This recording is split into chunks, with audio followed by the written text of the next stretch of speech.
Ahmad Ritaudin, Associate Prof Music Education dari Universiti Teknologi Mara Malaysia, Ibu Iksora Gupita Cinantia, ya.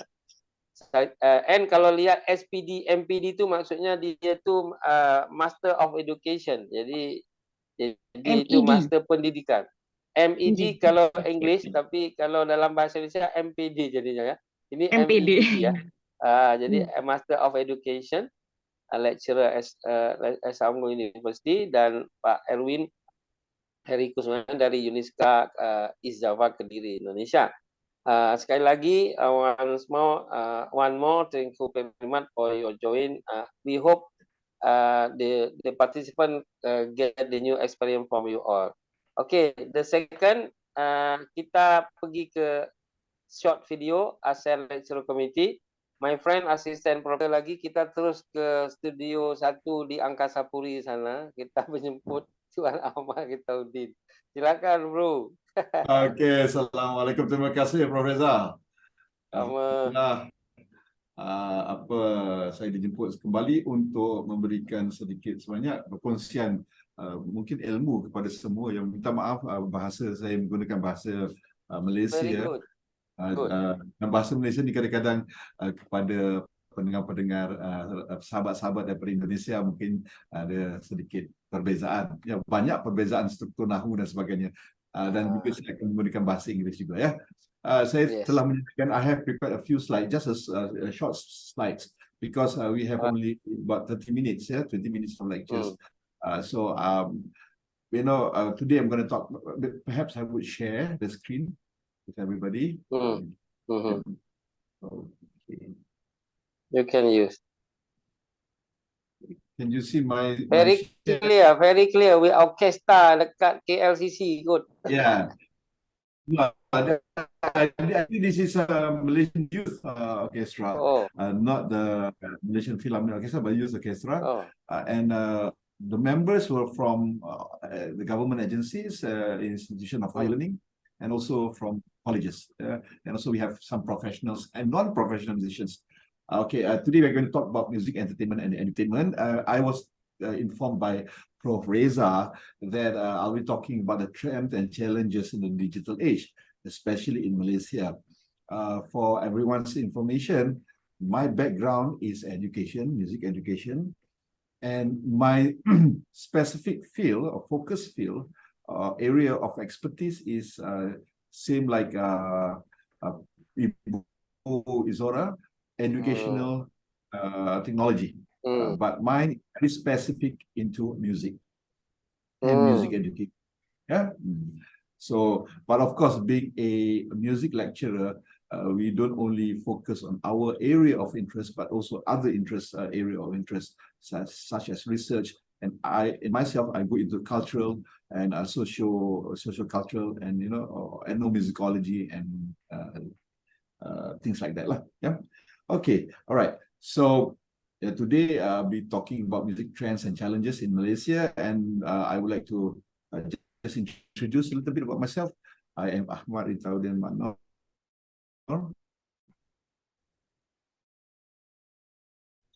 I am from the Conservatory of Music, College of Prof. Reza did mention that UiTM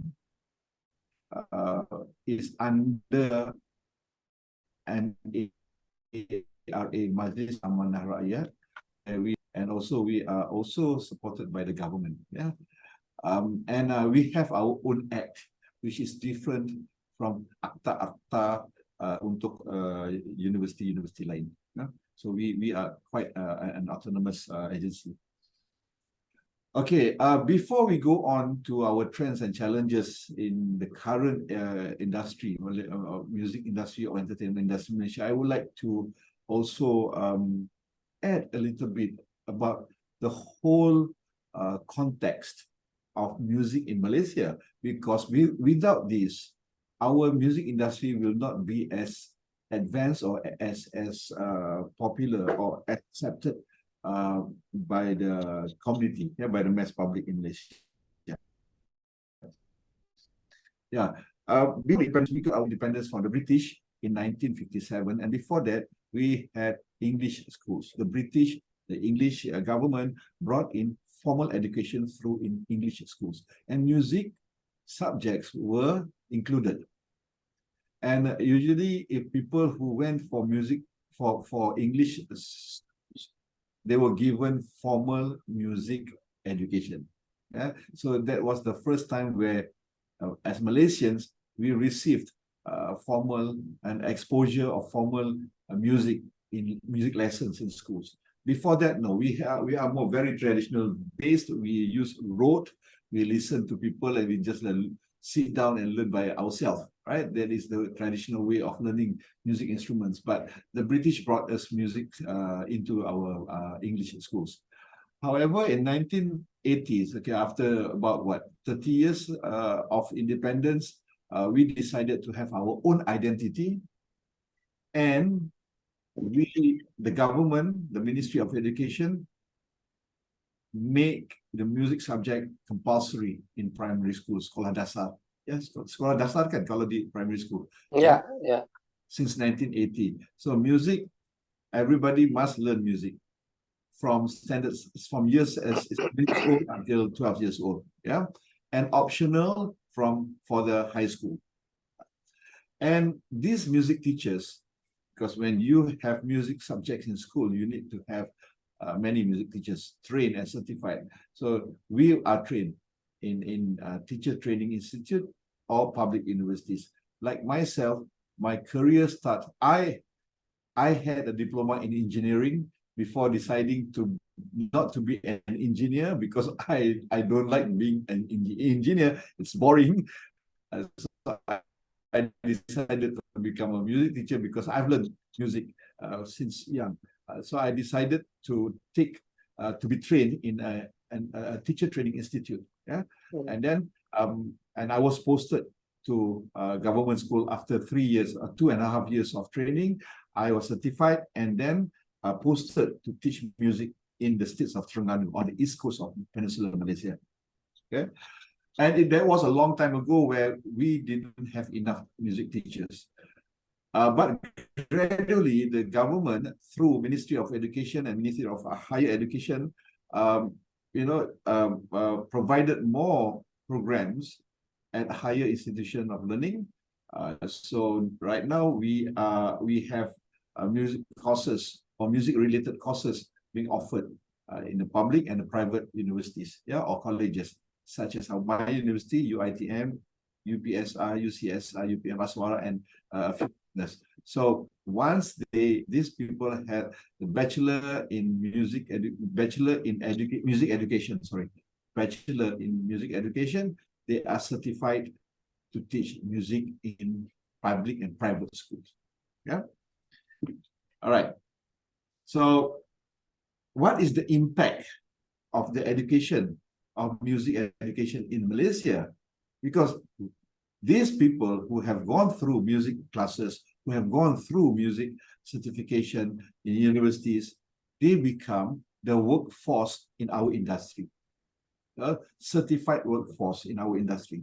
Before 1980, before 1980s, most of the workforce or tenaga kerja di industri music di Malaysia terdiri daripada people who are not trained as musicians, people who are not trained properly in music. Some actually just get in the industry and work through the experience. But since 1980s, since 1986, UITM was the first university in Malaysia which offered music courses in the university. So after the graduation, these people will go out and work in the government agencies, in the music industries. So they are the main workforce. They are certified and they are qualified music workforce, okay, workers, employees. So, and a little bit about the music industry in Malaysia, just a little bit, because we don't want to talk much about this. You know, if you remember, if you watch old movies, Singapore was part of Malaysia. Yeah? Singapore was part of Malaysia, and we have been part of a nation for a long time. So and Singapore as a country port, a famous international port of entries and trading ports.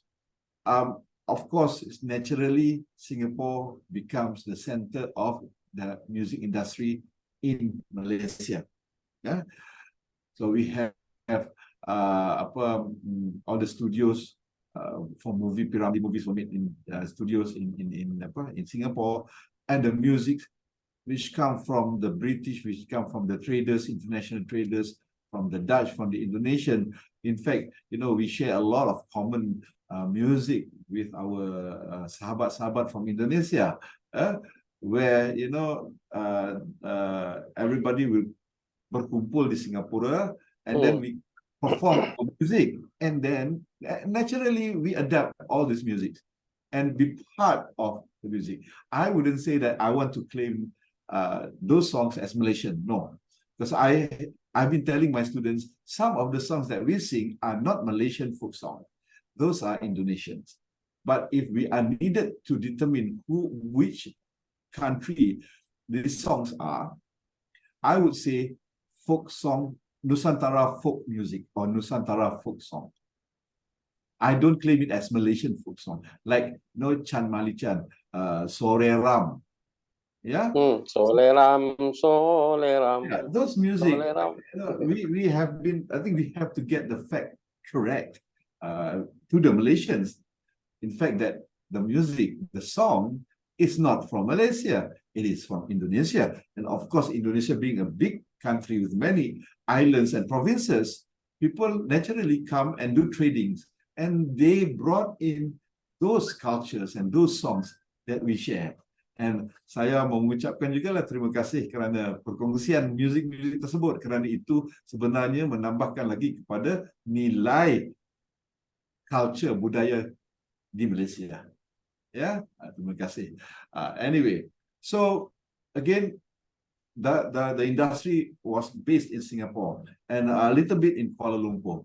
But after the independence, after 1957 or after 1965, to be exact, where Singapore broke up with Malaysia, we brought the industry, the filming and music industry, back to Kuala Lumpur and developed Studio Jalan Ampas and all those apa kita panggil studio-studio rakaman, ya.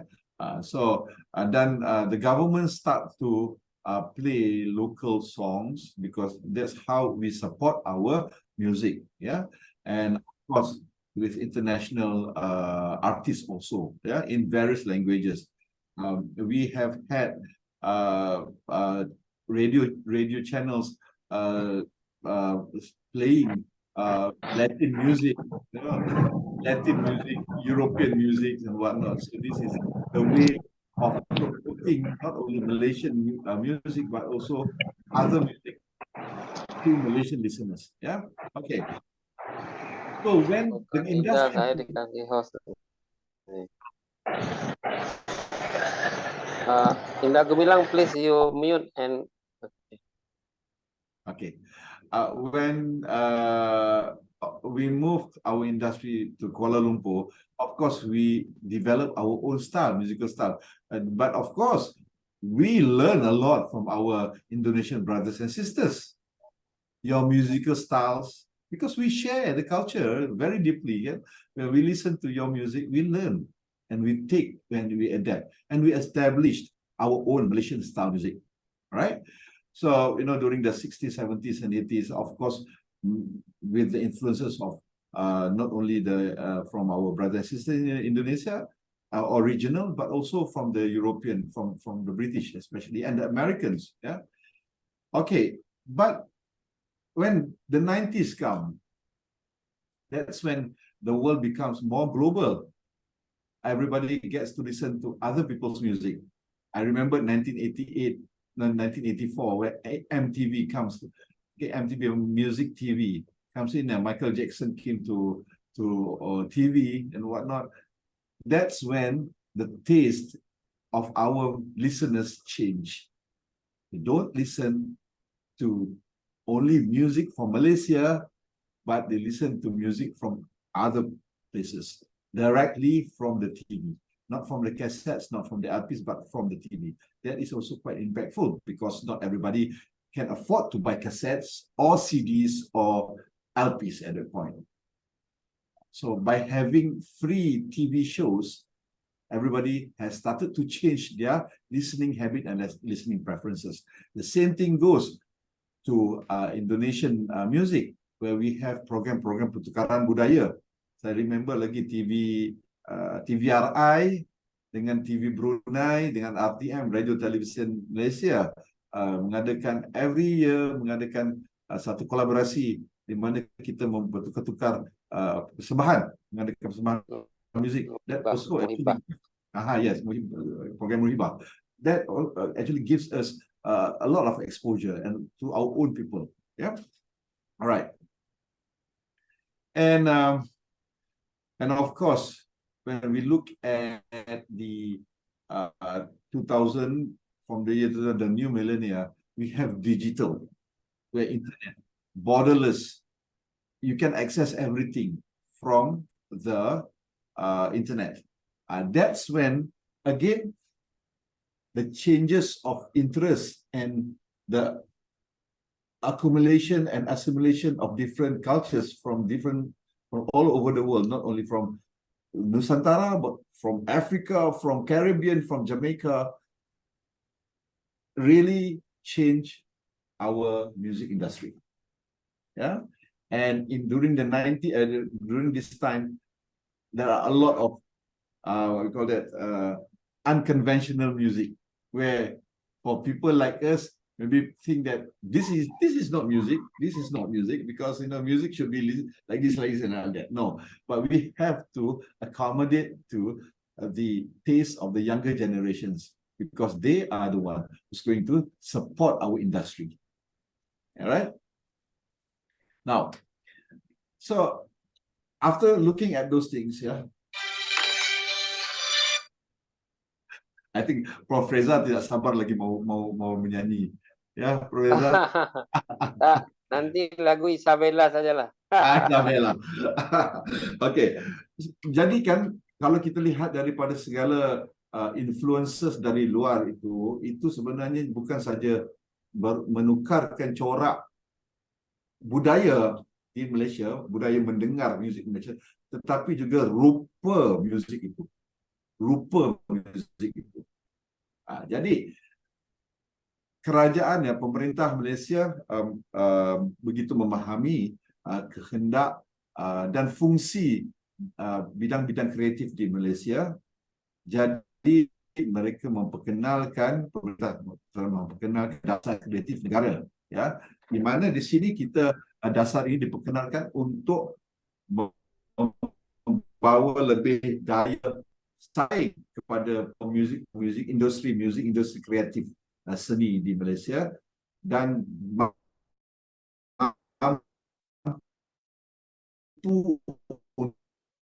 untuk menjanakan ekonomi.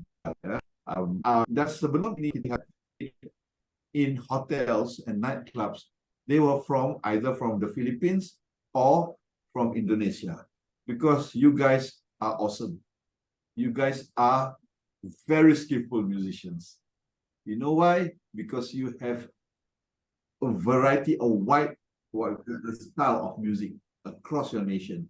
That is why you are easily, you are very high skill performances. But Malaysians, we have to climb. We don't have much skills on that. So gradually we try to be, and through the supports of the government and ministries, through the Dasar Kreatif Negara, we will be able to, we hope that we will be able to achieve that standard to generate more income to the nations. Yeah, and of course, the selera pendengar juga berubah kan. Jadi kerana mereka sudah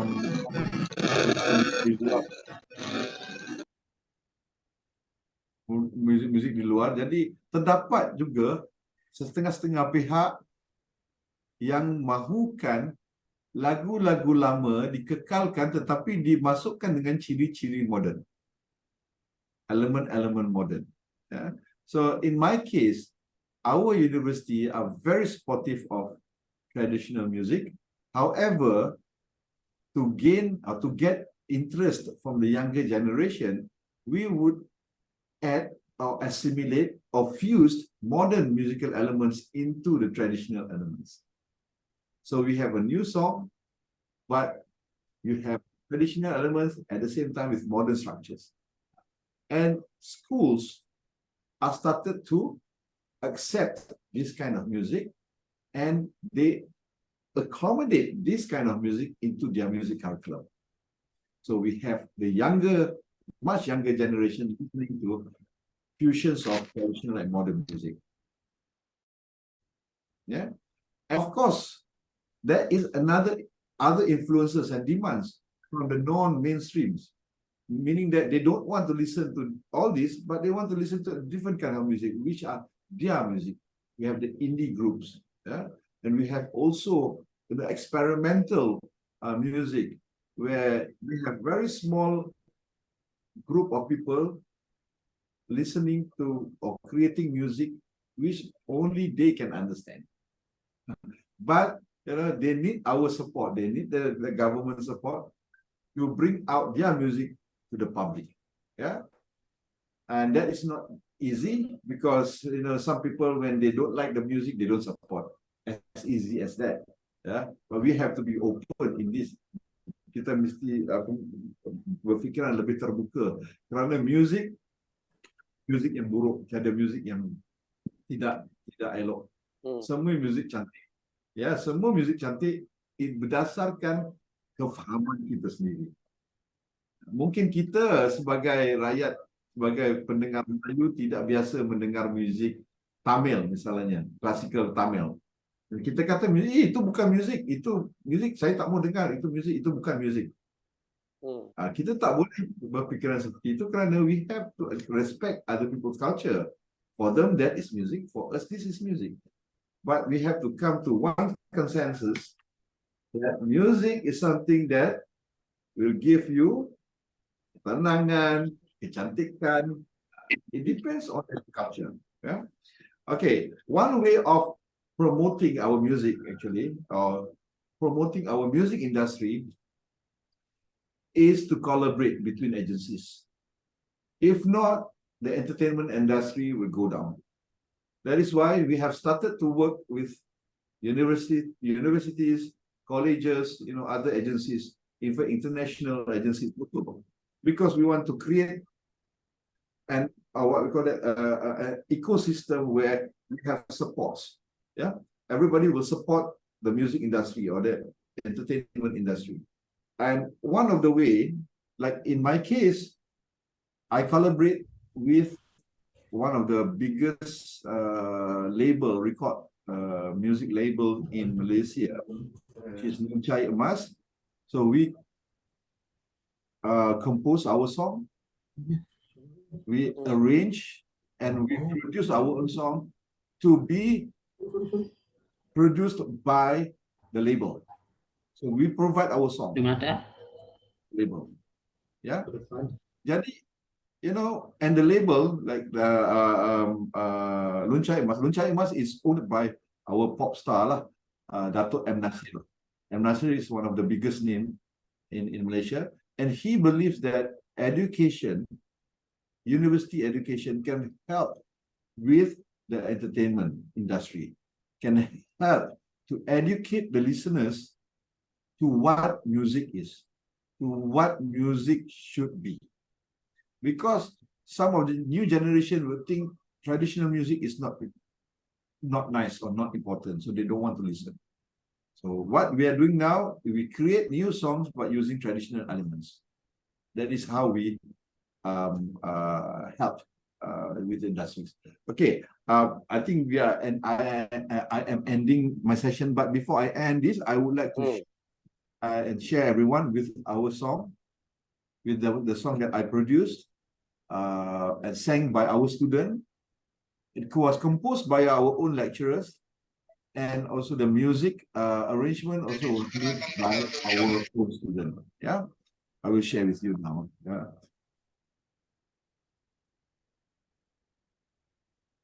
Okay, I think let me share the screen. Okay. Can you see? Yeah, but the sound is not yet.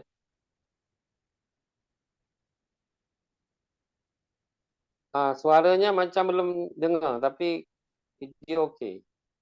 Boleh dengar tak sekarang? Suara belum lagi. Tak tahu yang lain, tapi saya tak dengar lagi. Sebentar. Saya belum suaranya belum masuk. Sebentar ya, saya akan bukakan di tempat lain. Senang. Oke.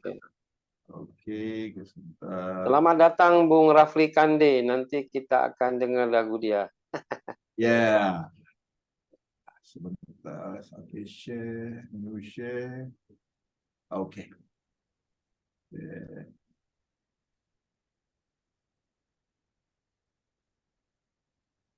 Nampak ya di sini?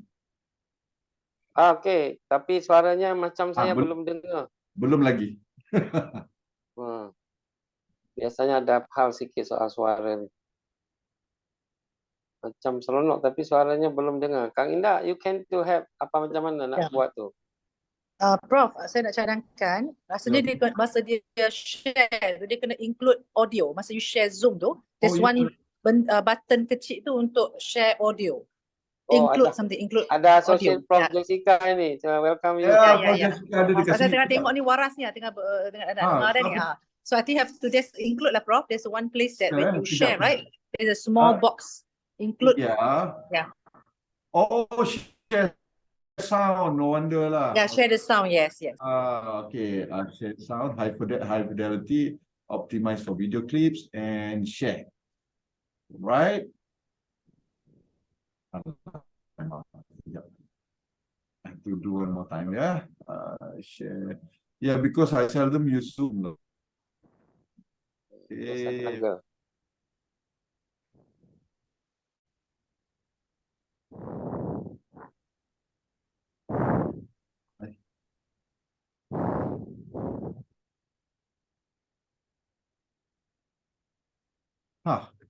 Kenapa saya tak boleh masuk? Di stop dulu, Prof. Biasanya stop dulu, habis itu coba stop share, habis itu coba di share ulang. Ya. Saya share semula lagi sekali.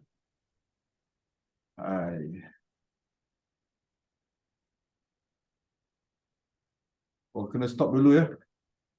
Okay, bagus. Stop dulu and then we share again. Share screen, share sound, and optimize for video clips. Okay, I choose Keynote. Mana tadi itu?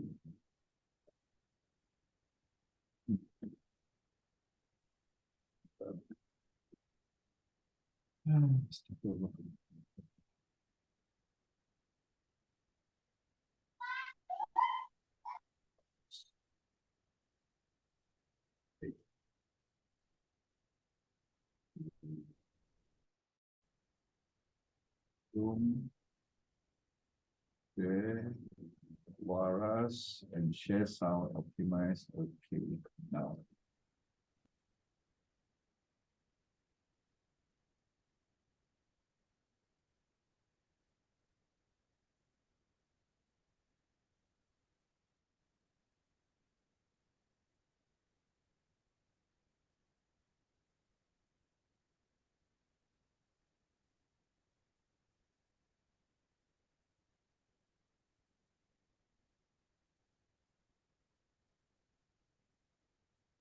I don't know why they need to have my password, ya.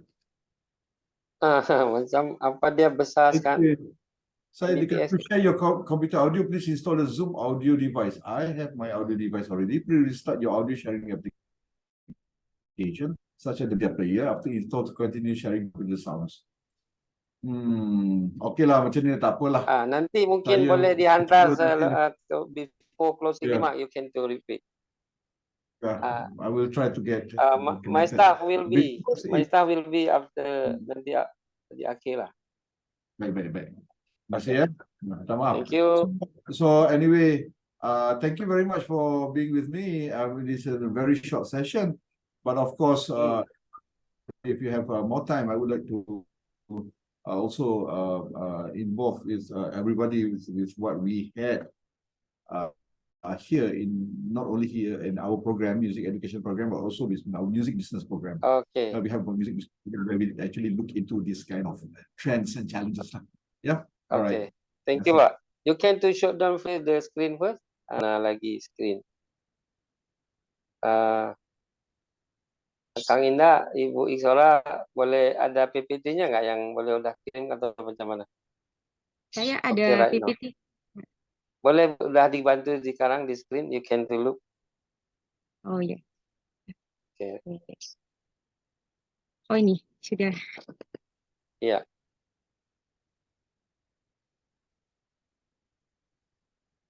Oke.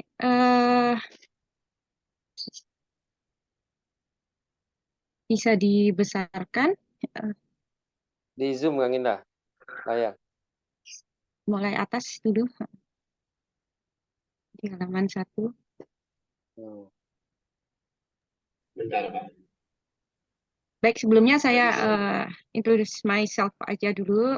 Saya sekali lagi saya perkenalkan diri saya Iksora Gubita Sinantia. Saya dosen di Universitas Esa Unggul Jakarta dan kebetulan saya mendapatkan mandat amanah dari kampus untuk memberikan materi di sini. Memang betul kalau saya sebenarnya di Fakultas Desain dan Industri Kreatif, di mana di situ ada prodi Desain Komunikasi Visual. Mungkin teman-teman dosen juga mengenal saya sebagai seorang musisi gitu di keseharian saya.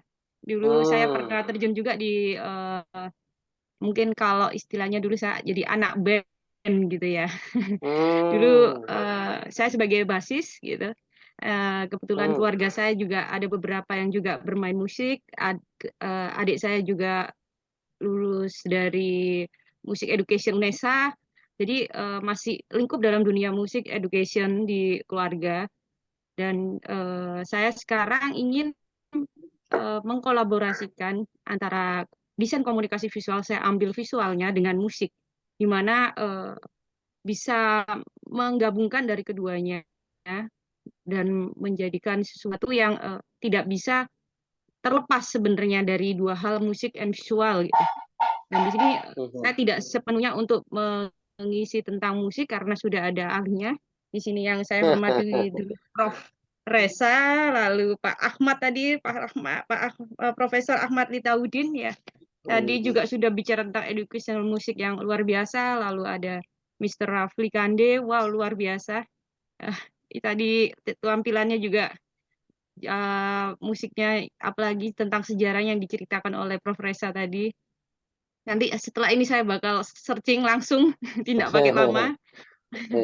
Lalu Mr. Erwin Hari, salam kenal juga. Lalu Mr. Gumilang, terima kasih buat undangannya hari ini. Amanahnya saya akan menyampaikan bagaimana kolaborasi antara musik dan visual. Jadi saya mengkolaborasikan keduanya yang pernah saya terjunin di mendalami kedua bidang ini. Gitu.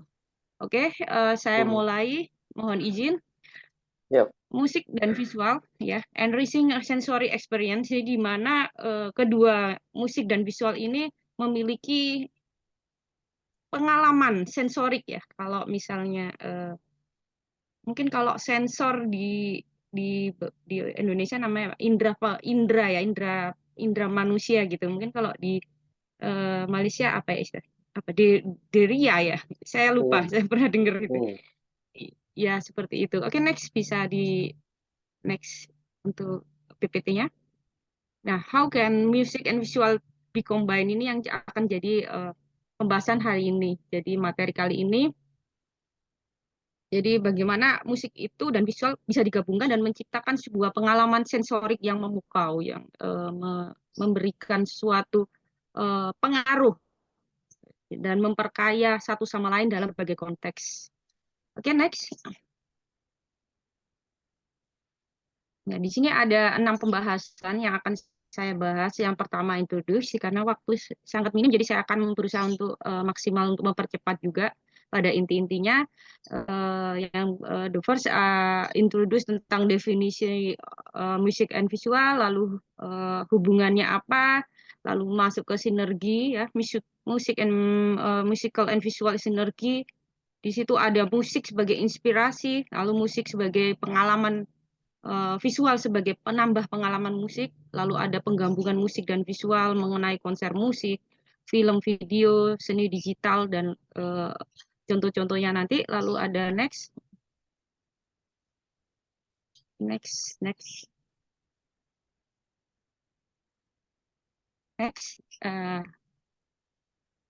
Oke, ada teknologi dan inovasi.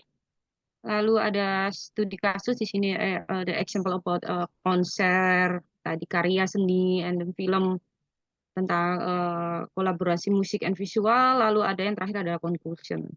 Oke, next.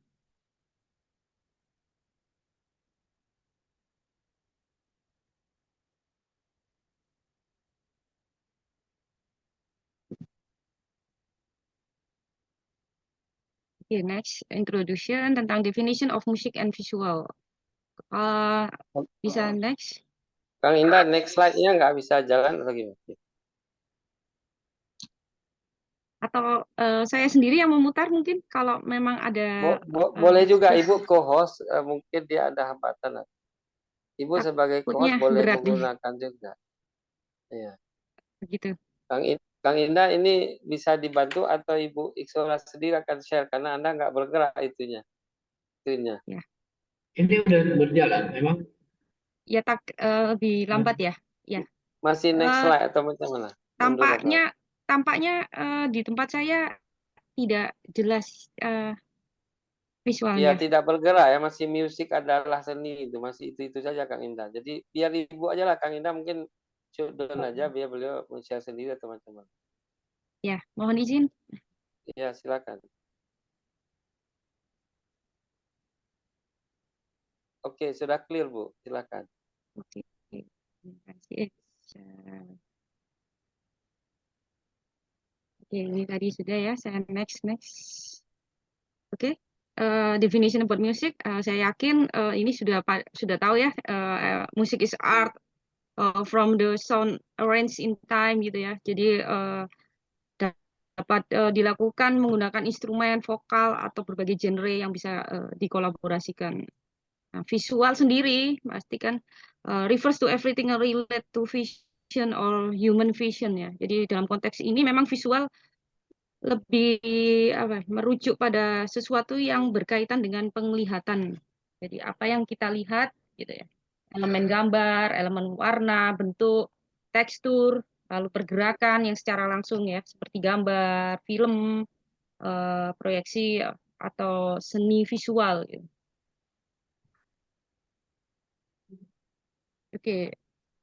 Nah, selanjutnya hubungan ya. The relationship between music and visual itu sebenarnya banyak, tapi di sini sudah saya ringkas ada 3 yang bisa disatukan antara hubungan antara musik dan visual.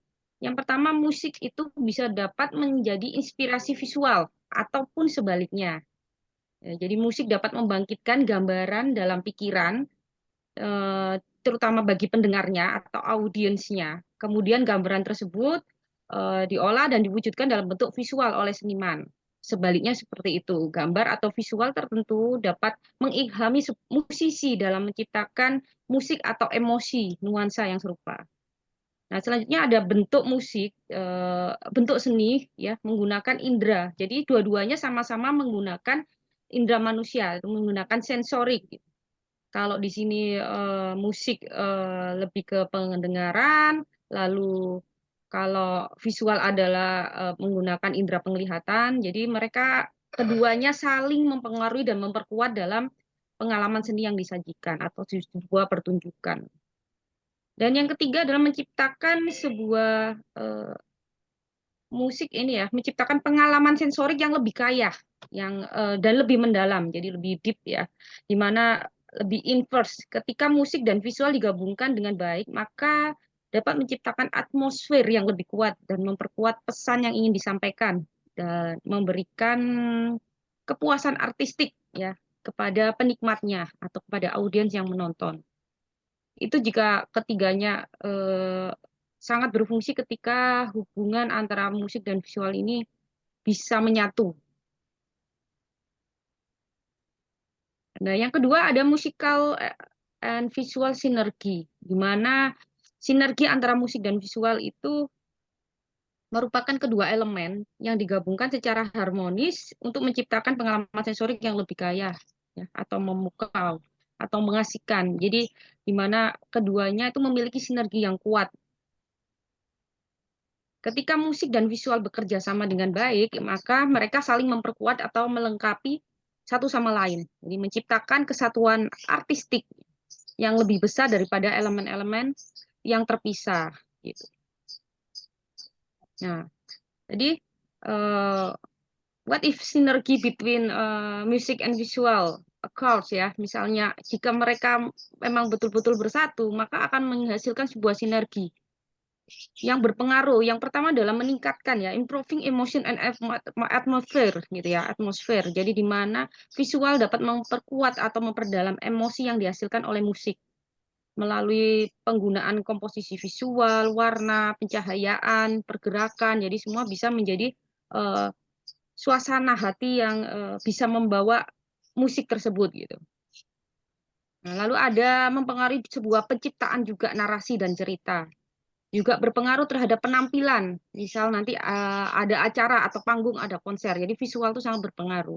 Lalu berpengaruh juga pada media digital saat ini, di mana film, video yang tren saat ini sudah menggunakan dan memperhatikan sekali bagaimana visual dan audionya atau musikalnya itu bersatu, bisa mengangkat emosi audiensnya.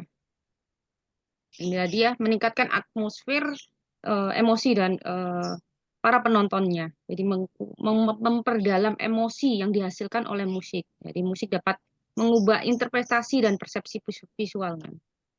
Dan untuk penciptaan narasi otomatis, ya, menggabungkan musik dan visual dapat membantu dalam menceritakan sebuah narasi. Seperti itu. Visualisasi musik dapat mengubah cara kita memahami atau menginterpretasikan lirik pesan musik, ya, dengan menggunakan visual yang tepat, maka kita dapat visualisasi kata-kata yang ada di dalam lirik sebuah musik. Nah, kalau untuk stage performance, ya, atau konser, nah ini nanti yang akan ada, yang lagi tren sekarang, ya, yang lagi sulit juga kalau di Indonesia ambil tiketnya sudah habis, tuh Coldplay, gitu ya, itu benar-benar visualnya juga bagus.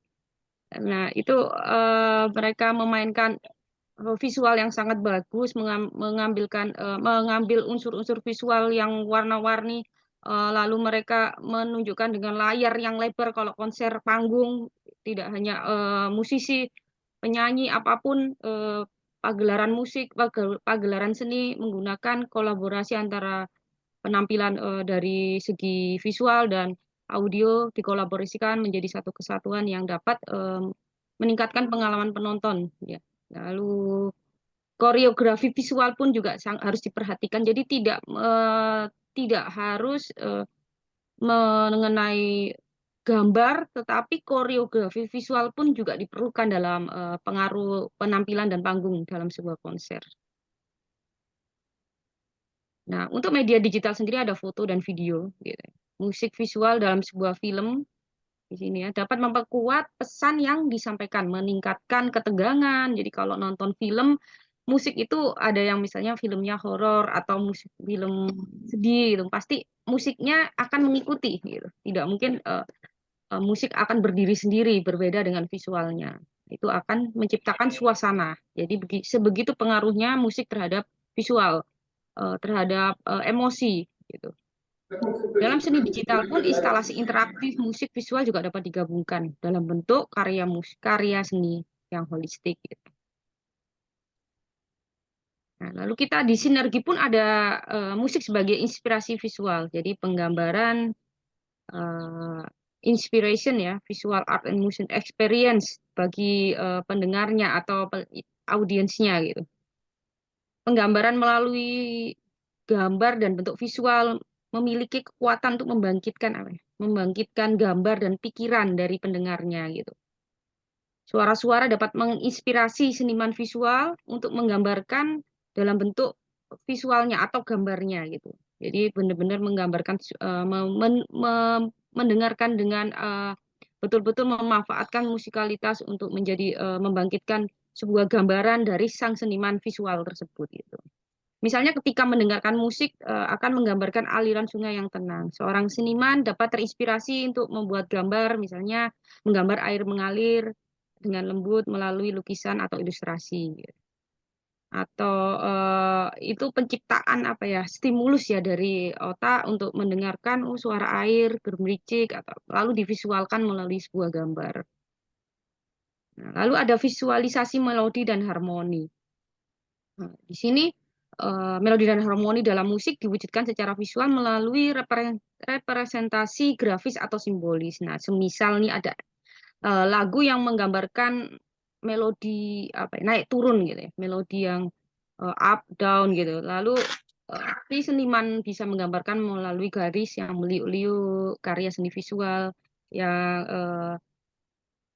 patah-patah atau lebih tajam atau lebih rendah. Nah, itu bisa disesuaikan oleh seniman visualnya melalui alunan atau beat dari musik tersebut.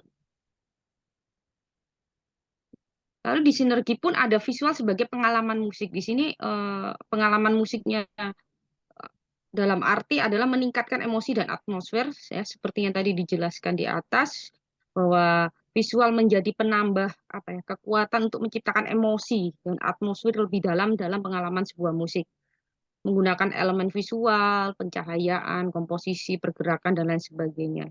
Misalnya visual gelap, suram, itu berarti menguatkan nuansa misteri atau tegang, seperti itu. Lalu untuk cerah, warna yang warna-warni meningkatkan perasaan gembira dan bahagia. Untuk dari segi emosinya. Lalu interpretasi lirik dan pesan musik pun tadi juga sudah dijelaskan, di mana bisa memberikan bantuan menginterpretasikan lirik ya. Jadi atau pesan yang terkandung di dalam musiknya. Jadi bisa menggambarkan sebuah gambaran animasi atau gambaran visual yang membantu menceritakan sesuatu yang terkandung dalam liriknya. Jadi digambarkan contohnya dalam video klip. Jadi bagaimana lirik itu dalam sebuah jenis video klip narasi akan dinarasikan menjadi sebuah cerita. Yang sudah sering kita lakukan. Nah, konteks penggabungan musik dan visual sendiri, konteks of mixing music and visual, di sini ada konser musik, sama tadi video dalam musik, video dan film, lalu seni digital instalasi. Di sini saya akan menunjukkan teknologi dan inovasinya.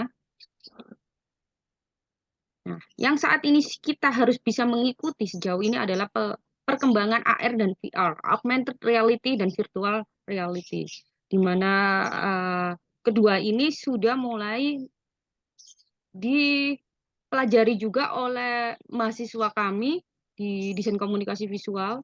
Jadi sudah mulai masuk ke dalam ranah augmented reality sebagai tugas akhir dan virtual reality yang bisa sebenarnya dikolaborasikan antara visual dengan musik gitu. Jadi audionya juga sangat penting dan mempengaruhi dalam emosi dan atmosfer dalam augmented reality ini gitu atau virtual reality ini. Nah, ini pun sudah pernah dicanangkan ya pengguna untuk AR dan VR ini. Jadi bisa dalam konser virtual yang mana sebenarnya sudah dibuat oleh beberapa musisi untuk mengadakan konser virtualnya menggunakan VR ini gitu. Nah, contohnya ini yang mana mereka membuat konser ya, konser dalam bentuk virtual. Jadi bisa diakses secara virtual melalui Stage Force. Jadi ini melalui visualnya menggunakan virtual reality, lalu dikolaborasikan dengan musical, dengan musik bandnya. Ya, ini Muse, band Muse ini sudah pernah mencoba. Ini kalau nggak salah nanti mau konser juga di Malaysia ini Muse, tapi tidak mampir ke Indonesia, nggak tahu kenapa.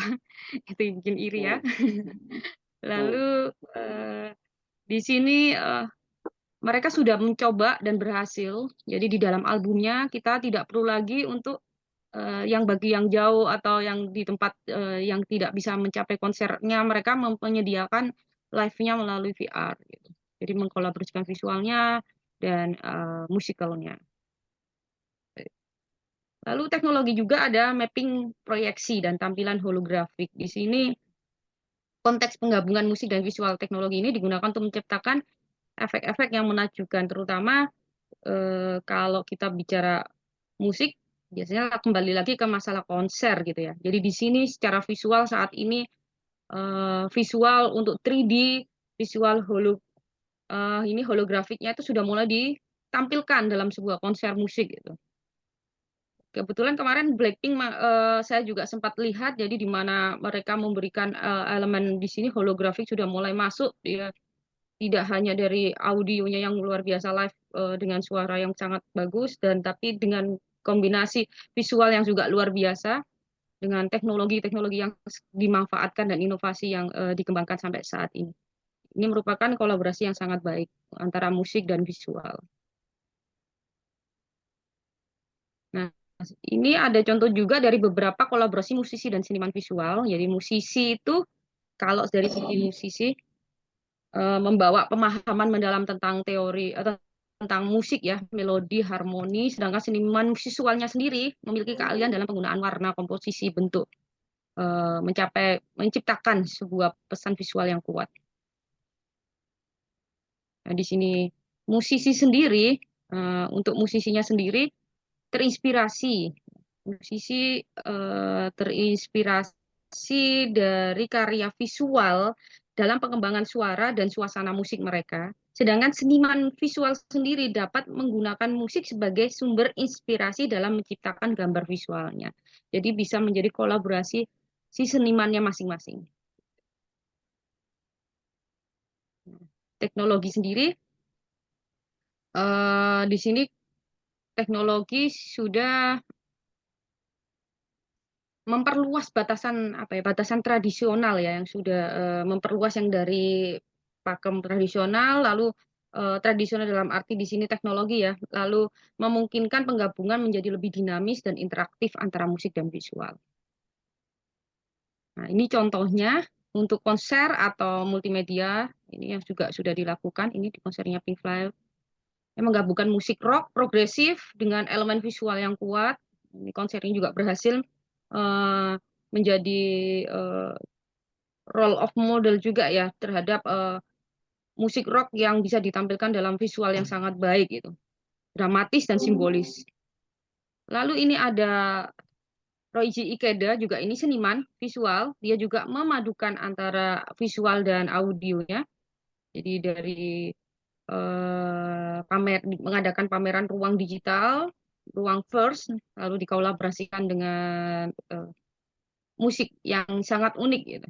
Ini mungkin karyanya ada beberapa ini menggunakan elemen suara elektronik, lalu divisualisasikan melalui sebuah data, dia menyebutnya adalah data, ini merupakan visual teknologi modern. Ini saya mungkin bisa mencoba memutar, semoga suaranya keluar.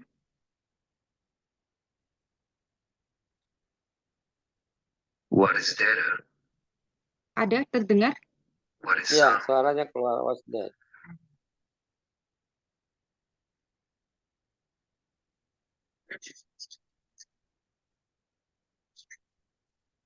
Suaranya agak putus-putus kali ya.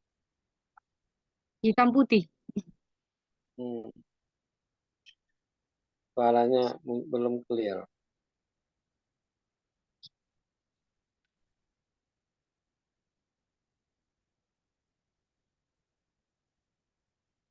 Suaranya tidak clear di saya, nggak tahu di tempat lain. Oh, warnanya tidak clear. Nggak, suara, bukan warna, suara.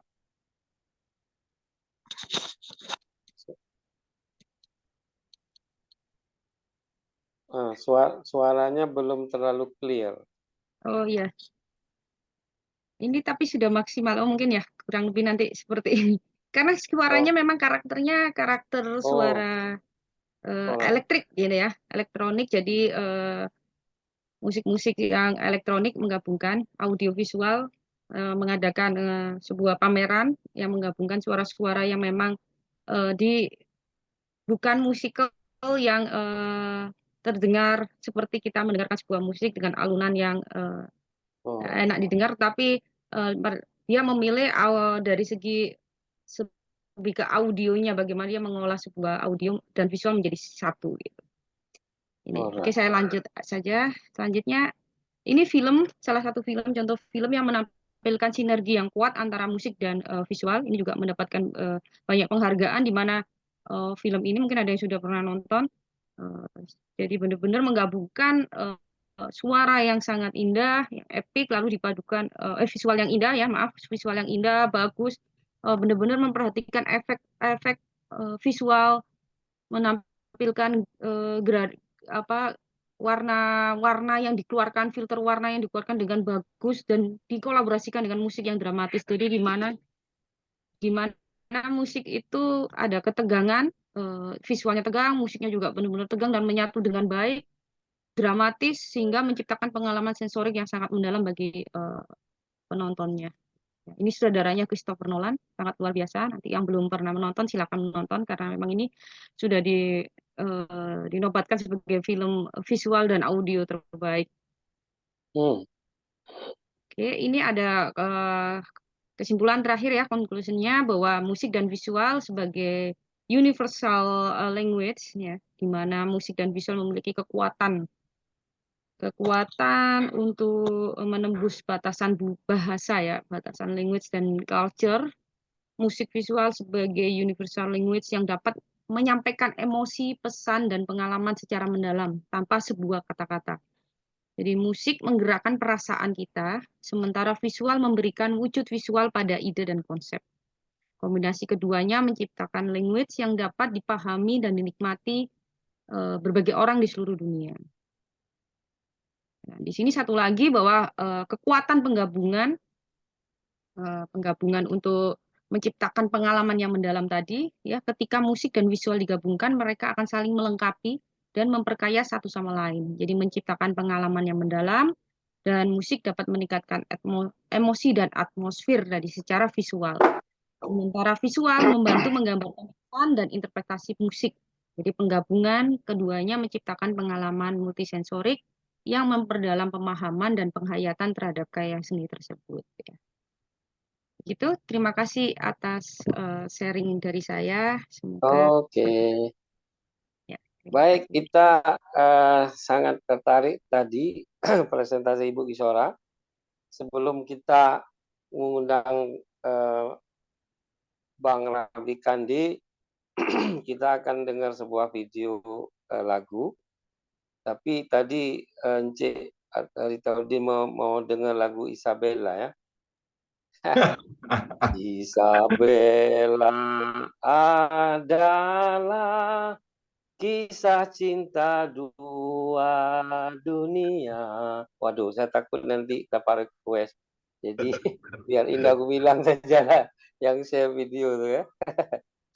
Mengapa kita berjumpa namun akhirnya terpisah. Indah, mana you punya lagu? Jangan saya yang nyanyi terus. Nanti tak jelas pula ini. Kita lihat sebuah video yang akan dihantar oleh Indah Gumilang sambil kita nanti dengar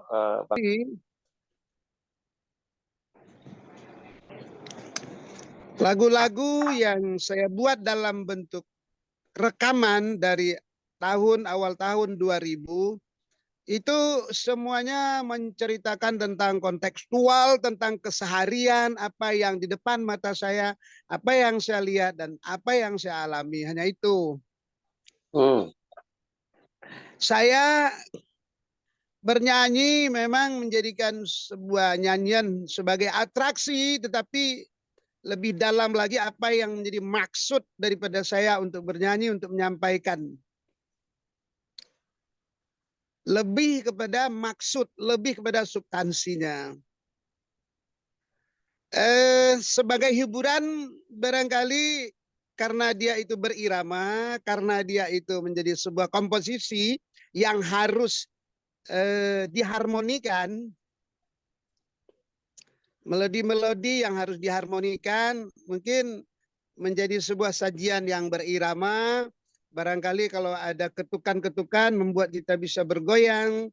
Kalau ada melodi-melodi ataupun instrumen-instrumen lain membuat kita barangkali bisa hanyut atau sebagainya. Tetapi lebih daripada itu adalah saya ingin menceritakan peristiwa-peristiwa.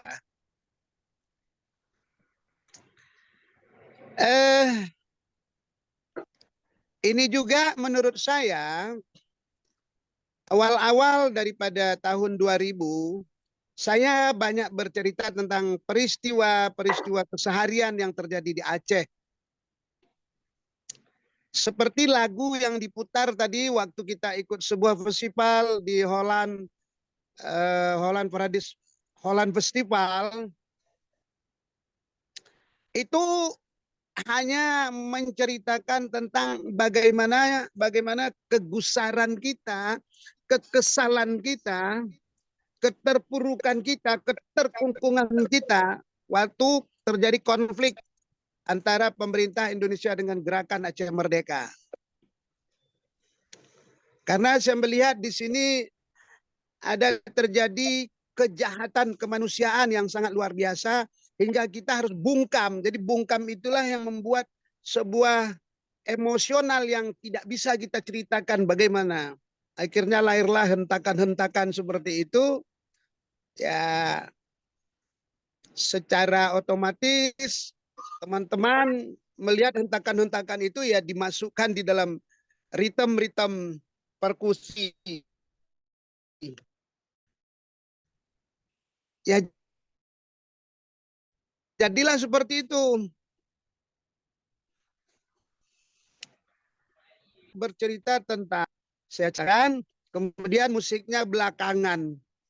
Lebih sering seperti itu. Nah, pada sekali waktu di sekian tempat kita diundang manggung ke beberapa negara. Saya pernah manggung di Poland waktu itu di komunitas Radio Warsawa. Dari 45 menit pertunjukan, setelah pertunjukan kita ada sinopsis, kita ceritakan lagu ini bercerita ini, lagu ini bercerita tentang bagaimana mengelola sumber daya alam, yang arif dan bijaksana. Kita buat judul lagunya Arif Billah Mikebumo, berlaku adil karena Allah lah kamu kepada alam, dan seterusnya dan seterusnya. Dari 45 menit pertunjukan, mereka mengatakan, Anda sangat total ingin menceritakan peristiwa-peristiwa kehidupan yang Anda ketahui. Menarik sekali mengenal dan mendengar musik kalian yang penuh dengan maksud, yang penuh dengan pesan. Terakhir mereka mengatakan, mungkin suatu saat kami akan ke negeri kalian, dengan semakin menghormati kalian, mungkin kami akan lebih bahagia dari malam ini. Mereka mengatakan seperti itu. Ya, menurut saya memang musik adalah sebuah dia kan kemauan maksud secara arif dan bijaksana. Jadi musik jangan hanya sebagai hiburan semata, tetapi ada nilai kontemplasi, nilai perenungan, ada ya begitu. Yep. Dan hari ini Kande, grup musik saya sudah berusia hampir 30 tahun. Dan grup ini sudah melahirkan grup baru dari anak saya yang waktu itu masih SD. Sekarang dia sudah pimpin satu grup yang namanya Kebit Beat, yang 2 bulan yang lalu diundang konser di Moskow dan Sochi untuk menghadiri jazz festival. Ini sekarang lagi berada di Moskow lagi untuk mengisi satu panggung Moskow Jazz Festival yang terbesar di tahun ini. Menarik sekali menurut saya, dikala musik kultural bercerita tentang maksud dan pesan yang ingin kita sampaikan, ini disambut baik oleh masyarakat global. Ini sebuah kekayaan, sebuah khazanah yang harus benar-benar terus kita hantarkan, terus kita sampaikan kepada masyarakat dunia. Hingga interaksi ini menjadi sebuah interaksi yang berkelanjutan apa yang harus dibicarakan di dalam ketenangan kita setelah menikmati musik, kemudian setelah itu terjadi diskusi-diskusi yang lebih produktif lagi. Karena yang saya pahami setelah tsunami seperti Allah biskan, wahai bangsa Aceh, literatur tentang keacehan, bagaimana sejarah keacehan, bahwa Aceh sudah pernah berinteraksi dengan masyarakat dunia lebih jauh dari ratusan abad yang lalu. Jadi tsunami itu membuka kembali bahwa kalian harus bercerita kembali kepada masyarakat dunia bahwa bangsa kalian adalah bangsa yang sangat kooperatif, bangsa yang sangat komunikatif, bangsa yang sangat adaptif, bangsa yang sangat bisa diajak bekerja sama secara baik. Nah, itu yang menjadi semangat saya yang hari ini penetrasi dari Kandi itu lahirlah satu grup namanya Kebit-Bit yang hari ini mungkin boleh teman-teman diikuti, dia punya akunnya. Besok akan tampil, akan perform di panggung utama di stage terbesarnya yang ada di Rusia. Ini sebuah penghargaan yang sangat luar biasa dari sekian musik dari Indonesia yang di-apply, tetapi Kebit-Bit dipilih untuk yang kedua kalinya. Ini menjadi sebuah capaian yang sangat luar biasa bagi saya selaku seniman yang super otodidak. Saya nggak mengerti partitur, saya nggak mengerti menjabarkan secara teori seperti apa. Paling tidak Indonesia memang harus diceritakan dengan substansi, dengan esensi keindonesiaan melalui kearifan seni, termasuk seni musik. Oke, right. Baik.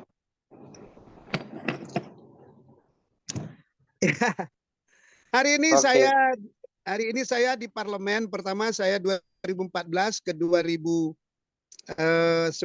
saya jadi anggota DPD RI. Saya asik sekali bernyanyi di parlemen karena saya menganggap saya bernyanyi hari ini. Jadi saya bernyanyi terus dari 2019 ke 2024 saya sekarang di DPR RI. Satu nyanyian yang saya terus sampaikan tentang keacehan, bahwa saya nyanyikan bagaimana produk undang-undang pemerintahan Aceh, peraturan pemerintah tahun 2015 tentang bagaimana Aceh harus mengelola mengoptimalisasi sumber daya alam migas wabil khususnya, yang dari 2015 Pertamina tidak pernah mau tunduk kepada regulasi yang sudah diteken oleh Presiden Indonesia. Saya bernyanyi terus hampir setiap saat dengan Erick Thohir, yang alhamdulillah hari ini Pertamina wilayah kerja Nusantara Pertamina sudah menyerahkan kembali kepada pemerintah Aceh melalui BPMA, Badan Pengelola Migas Aceh. Saya anggap ini sebuah nyanyian yang saya tidak pernah berhenti. Ya, oke, baik. Thank you, Bang Rafli, for your Kalau kita sharing. mau diskusi silakan. Baik, ada pertanyaan sudah masuk di email saya, jadi saya akan membacakan sebelum nanti Mas Erwin mau beri komentar. Sebetulnya kepada Encik Ritaudin juga, tapi dia ada kecemasan tadi, berarti ada sesuatu yang dia harus tangani, jadi dia minta izin luar tadi. Jadi ada WA dia sudah saya forward kepada Encik Rafli maupun Ibu Iksora. Tapi saya baca juga pertanyaan untuk dia, karena ini direcord, jadi nanti akan dikirim ke beliau juga. Ini pertanyaannya untuk Encik Associate Prof. Ritaudin. Dari Rahman, sangat menarik tadi sharing Associate Prof. Ritaudin.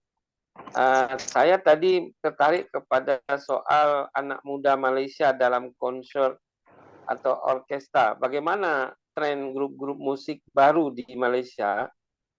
Adakah dari kampus-kampus ramai grup musik atau band lahir setelah COVID kemarin?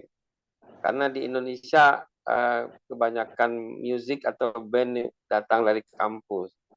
Oke, kemudian kedua dari Zahra, Datuk Tony Fernandez, yaitu CEO Air Asia, pernah mengatakan dalam sebuah wawancara bahwa dia lebih senang berada di Kuala Lumpur karena Jakarta banyak musik long dan banyak perform di banyak kafe juga. Sementara di Kuala Lumpur sangat terbatas. Apakah ini fenomena menunjukkan bahwa pemerintah Malaysia ataupun masyarakat kulturalnya sebenarnya tidak terlalu attention kepada entertainment? Itu pertanyaan kepada Encik Ritaudin sebenarnya.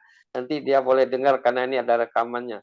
Sekarang kepada Ibu Iksora, ini pertanyaannya ini dari Wawan, nickname kepada email saya ya. Jadi saat ini musik sudah sangat terstimulus oleh teknologi yang canggih. Adakah fenomena ini akan sangat membantu atau menghambat munculnya potensi alamiah atau talenta-talenta baru di masa depan? Nah, itu pertanyaan nomor 1 Ibu Iksora. Kemudian nomor 2 dari Sari, fenomena Putri Aryani yang memenangkan Golden Buzzer di American Got Talent baru-baru ini begitu viral. Kita tahu Putri adalah difabel tunanetra. Adakah difabel sebenarnya mempunyai hidden power yang lebih besar dari yang normal? Nah, itu dia tanya ya. Jadi masing-masing 2 pertanyaan saya ambil dari email. Kemudian untuk Bang Rafli Kandi dari Tika, fenomena Coldplay begitu gempita di Indonesia. Meskipun belum lagi terselenggara, tiket sudah habis. Menurut Bang Rafli, apakah ini suatu tanda yang bagus untuk Indonesia atau suatu kenyataan bahwa pecinta musik dalam negeri selalu lebih apresiatif pada musisi luar negeri? Tetapi saya juga melihat konser Raisa maupun Dewa 19 juga tidak kalah hebohnya. Ini sebenarnya apa fenomena ini? Itu pertanyaan nomor 1 kepada Bang Rafli. Yang kedua, ini dari Ambar ya. Apa dikata ini ya? Talenta musik daerah kita jarang melihat itu berhasil dengan signifikan di Indonesia.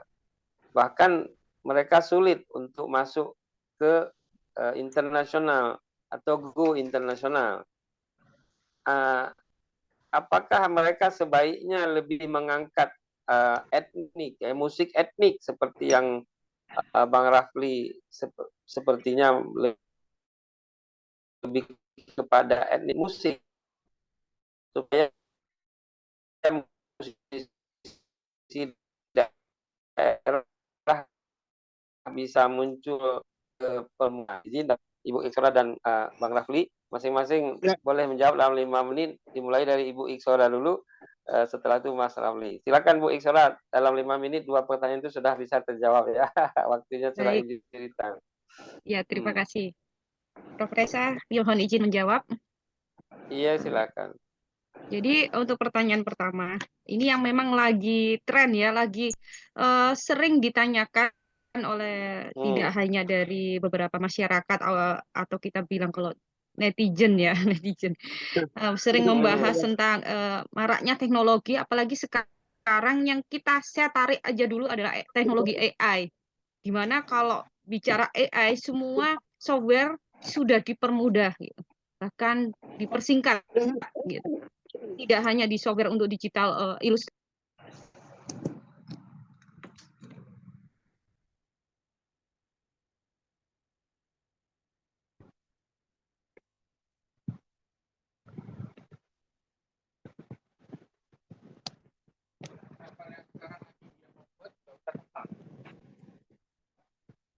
Kok hilang suaranya? Suaranya ke mute. unmute. Oh iya, unmute. Oh maaf ya, dari tadi ya. Atau ke unmute. Ya. Oke, saya ulangi. Jadi teknologi untuk AI yang sekarang lagi tren itu bisa tidak hanya membantu memperingan dari software untuk mempersingkat teknologi dari software, tetapi tidak hanya di dunia visual, tetapi di musik juga seperti itu. Yang saya pernah mendengar, melihat sendiri, bahkan menyaksikan bagaimana trik orang membuat lagu dengan teknologi AI, hanya menuliskan saya ingin membuat tema lagu sedih dengan nuansa seperti ini, saya buatkan liriknya. Mereka langsung membuatkan liriknya. Lalu membuatkan, bahkan bisa membuat sampai membuatkan nadanya gitu. Nah, di sini kita menyikapi dengan dua sikap. Kalau kita mau menjadi seorang yang menganggap itu sebuah tantangan, bahwa kita bisa memanfaatkan teknologi menjadi lebih baik. Kita menganggap itu sebuah memperingan pekerjaan kita, tetapi bukan mengurangi kreativitas kita. Karena menurut saya dari AI itu, teknologi itu masih mempertanyakan namanya keoriginalitasan. Nah, itu yang dimiliki oleh kreativitas kita sebagai seorang seniman. Nah, originalitas itu yang mahal gitu. Dan jangan sampai kita terjerumus dengan teknologi yang ada, lalu kita jauh dari yang namanya originalitas itu. Kreativitas kita itu muncul dari originalitas kita gitu. Tidak hanya dari segi musik maupun dari segi visual gitu. Itu yang untuk pertanyaan pertama. Jadi bagaimana kita memanfaatkan betul teknologi yang ada untuk sisi positifnya. Jadi mengubah pandangan kita, mengubah cara berpikir kita, memanfaatkan dan menganggap itu sebuah tantangan, ya, membuka pintu bagi kesempatan kita untuk bisa mengontrol bagaimana kita nanti terjun di dunia industri, beradaptasi, kita terus beradaptasi sama yang namanya teknologi, karena tidak akan pernah habis. Yang namanya teknologi terus berubah dan semakin bisa mempengaruhi dalam keadaan apapun. Itu kalau untuk pertanyaan pertama. Saya lanjut ke pertanyaan kedua. Untuk hebat, saya sendiri merinding, saya melihat sendiri dari awal sampai akhir, bahkan saya juga meneteskan air mata. Begitu luar biasa anak bangsa dari Indonesia yang memiliki kekurangan, tapi dia bisa kekurangan dalam arti secara fisik, tetapi dia bisa memiliki kelebihan yang sangat luar biasa di balik itu. Tapi itu pun sudah, sebenarnya Putri Aryani itu bukan fenomena yang baru ini ya, karena si Putri Aryani ini sudah memiliki bakat yang sudah menonjol di tempat lain gitu. Di sebelumnya. Nah, mungkin ini ranahnya lebih luas lagi, sudah masuk ke internasional. Tapi mereka memang sebenarnya memiliki bakat yang sudah terlihat, kata orang tuanya juga bisa mengatakan bahwa sebenarnya bakat di Putri Aryani sudah luar biasa. Jadi sebenarnya fisik tidak bisa mengurangi apa yang namanya bakat, ya, tidak bisa mengurangi apa yang namanya kreativitas. Setiap orang mempunyai kita pun punya keterbatasan, tapi bagaimana kita bisa mengolah keterbatasan itu menjadi sesuatu yang maksimal gitu. Bahkan saya dosen dari SA Unggul pun barusan mendapatkan rekor muri sebagai lulusan doktor dengan tunarungu pertama kali di Indonesia, dan bisa membanggakan juga bagi orang sekitarnya, dan terutama dia bisa menunjukkan apa yang ada, potensi yang ada, dan memanfaatkan itu dengan baik. Seperti itu, Prof. Reza. Oke, baik. Terima kasih, very smart answer. Right now kita mendengar jawaban dari Bang Rafli dalam 4-5 menit juga. Silakan Bang, atas 2 pertanyaan tadi. Ya, terima kasih. Saya melihat grup apa ya yang tadi ya yang dibilang Coldplay ya. Itu saya pikir siklus waktu yang membuat trendy ya. Itu hanya siklus waktu yang membuat trendy. Jadi musik-musik pop itu akan terus berganti ya. Akan terus berganti masa-masa ngetrennya gitu ya. Masa-masa populisnya seperti itu. Tetapi yang perlu dipahami sebenarnya adalah bagaimana pesan daripada secara keseluruhan, substansi dari keseluruhan Coldplay tadi yang digandrungi oleh anak-anak Indonesia. Nah, ini kan ruang ruang yang tidak utuh dimiliki oleh pemerintah sebenarnya, yang harus mengguidance ini, yang memberikan ruang dan waktu kepada para pelaku seni. Karena tak ubahnya fenomena seperti Putri Aryani, di samping ini anak ini memiliki keterbatasan, tetapi ada lagi yang lebih faktor keberuntungan itu juga sangat luar biasa. Di samping proses yang begitu hebat ya, proses yang begitu hebat. Ada intelektualitas yang dibawa oleh Putri Aryani itu sendiri, bukan hanya sekedar penyanyi, tetapi Putri punya kandungan-kandungan, punya muatan-muatan yang sangat kuat tentang keindonesiaan. Ini hebat sekali. Karena yang diceritakan itu kan hanya pengalaman pribadi, tapi konon lagi kalau kita bercerita tentang khazanah kekayaan Indonesia yang sangat luar biasa, keberagaman kosmopolitnya Indonesia ini yang harus dihadirkan dalam bentuk-bentuk karya seni yang dahsyat begitu. Ya, sederhana sekali seperti yang hari ini yang dilakukan oleh Kebit-Bit. Ini juga peristiwa-peristiwa keindonesiaan yang kita ceritakan secara sinopsis itu tergambar sangat komplit sekali di dalam sinopsis yang kita ceritakan. Nah, itu jawaban saya. Jadi saya pikir ini siklus ngetren aja, siklus popularitas saja yang ini. Tapi yang perlu dipahami adalah bagaimana apa yang menjadi kebiasaan dan keseharian daripada si seniman itu sendiri. Itu jawaban yang pertama. Yang kedua apa pertanyaannya tadi? Seperti musik etnik. Iya, dari daerah bagaimana musisi daerah bisa juga muncul untuk berperan? Ya, itu dia. Jadi saya teringat, saya dulu PNS tahun 94, saya resign dari PNS tahun 2004, hanya 10 tahun. Saya mau totalitas untuk menggarap musik kultural, musik etnik, yang khusus bercerita tentang kontekstual keacehan pada waktu itu.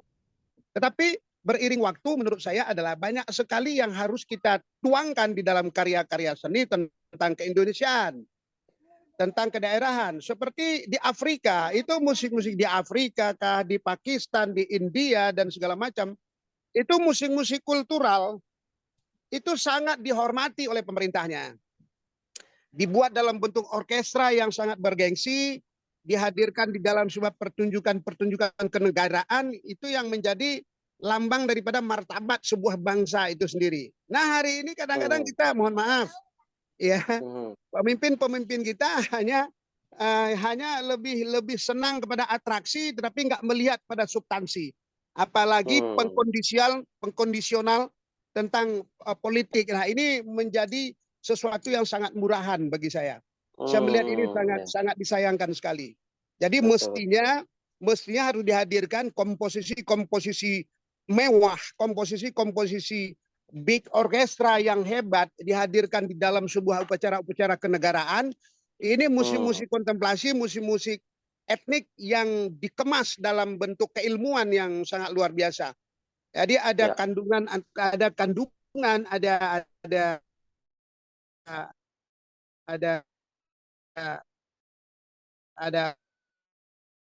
apa namanya, ada substansi yang lebih kuat kontemplasi.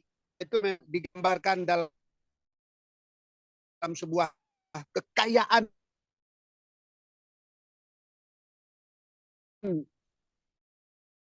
yang sangat dahsyat. Yes, thank you. Very cakap itu.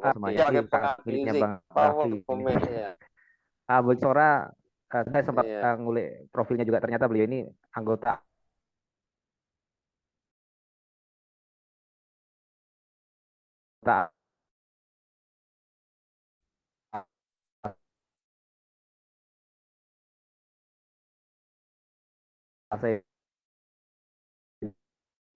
itu kan jadi tampilan yang menarik. Mohon maaf, saya agak sedikit mengkritisi lagu dangdut yang hari ini dinyanyikan anak-anak kecil yang ini tidak mengedukasi. Mohon maaf, tidak ada kemudian peran sampai, mohon maaf, kemarin diundang ke negara dengan lagu yang dipaksakan begitu. Harusnya lagu-lagu daerah yang ini kemudian mengangkat budaya tadi. Ada nasionalisme yang kemudian akan muncul ke anak-anak kita gitu ya. Sementara lagu-lagu yang tadi yang mohon maaf tidak pas secara rasa, saya ngatakan secara cipta rasa karsanya, karena ini lagunya orang dewasa dinyanyikan anak-anak. Dan ini sekarang menjadi ngetren, ditambah dengan visual-visual yang mohon maaf tidak pas dengan pakaian yang seronok. Saya mohon maaf tanda kutip seperti itu. Nah ini mungkin nanti Bang Rafli di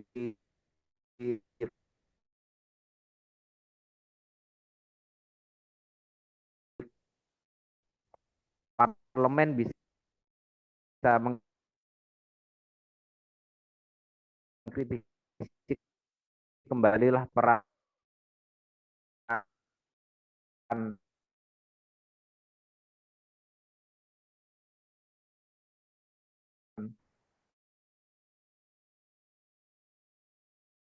Wow, bukan main Mas Erwin ya. Saya pikir Erwin Gutawa aja bisa ngomong gimana. Erwin ini juga bisa. Coba kita lihat sekarang lagu penutup